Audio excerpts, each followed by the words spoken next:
A is to B এটা সমান কত 5:7 বলা আছে।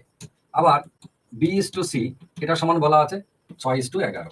এবার এইটাকে বলা হয় 10 সিস্টেম। কে আবিষ্কার করেছিল জানি না। এই দুটো বি বি কোণে রাখতে হবে, মানে এ ইস টু বি আর বি ইস টু সি দুটো বি কে এরকম ভাবে কোণে কোণে আমরা লিখবো। বি এর তলায় বি লিখবো না, তার পদ্ধতি আলাদা আছে। এরকম ভাবে লিখবো, দিয়ে যেটা দাঁড়াবে এটাকে 10 এর মতো গুণ করবো। 5 6 30 মাঝে ইস টু, 6 সাথে 7 গুণ, যেখানে যেখানে দাগ গেছে সেটা সেটা গুণ। 5 সাথে 6 গুণ 5 6 30, 6 সাথে 7 গুণ 6 সাথে 42, আর 7 সাথে 11 গুণ এটা 7 11 77। তার মানে দেখা গেল A is to B is to C এটা সমান হচ্ছে 30 ইস টু 42 ইস টু 77। কোনটা উত্তর? অপশন বি, 30 42 77 এইটা। এবার এদেরকে যদি কেটে ছোট করা যায় তাহলে ছোট করবো, না করা গেলে না করবো। আরেকটা পদ্ধতি হচ্ছে এরকম, ধরুন বি এর সোজা বি লিখলাম আর এ আলাদা সি আলাদা, বি এর সোজা বি লিখলাম, এরকম করে একটা পদ্ধতি আছে। সেটা কি করতে হয়, এই যে দেখুন বি এর সোজা বি লিখেছি, এখানেও বি এর সোজা বি দিয়েছি। এটার এরকম নিয়ম হচ্ছে যে এইখানে লাস্টে 7 আছে, ডান দিকে একটা ঘর ফাঁকা আছে, 7 দিয়ে পূরণ করে দাও, দিলাম। আবার এখানে 6 আছে বাঁদিকে, 6 বাঁদিকে ফাঁকা আছে, 6 দিয়ে পূরণ করবো।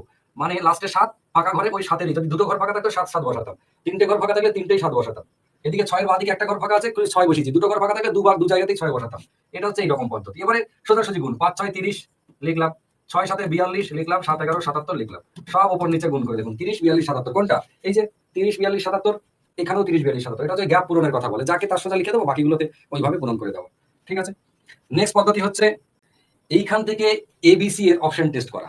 এবিসি এর অপশন টেস্ট সব থেকে সহজ, মানে অনুপাত সমানুপাত চ্যাপ্টারে অপশন টেস্ট করাটা হচ্ছে সব থেকে সহজ, সব থেকে কম সময় লাগে। একটা জিনিস মাথায় রাখতে হবে, এ আর বি এর অনুপাত দেখুন, এ বি, এ 5 হলে বি 7, পরক্ষণে এইখানটায় বি যদি 6 হয় তাহলে সি হচ্ছে 11। তার মানে বুঝুন ভালো করে, ওইটা হলো দেখতে পাবেন না, এইখানটায় বলি এ যাই হোক না কেন 5-এর গুণিতক হতে হবে, কেননা এর অনুপাত 5 আছে।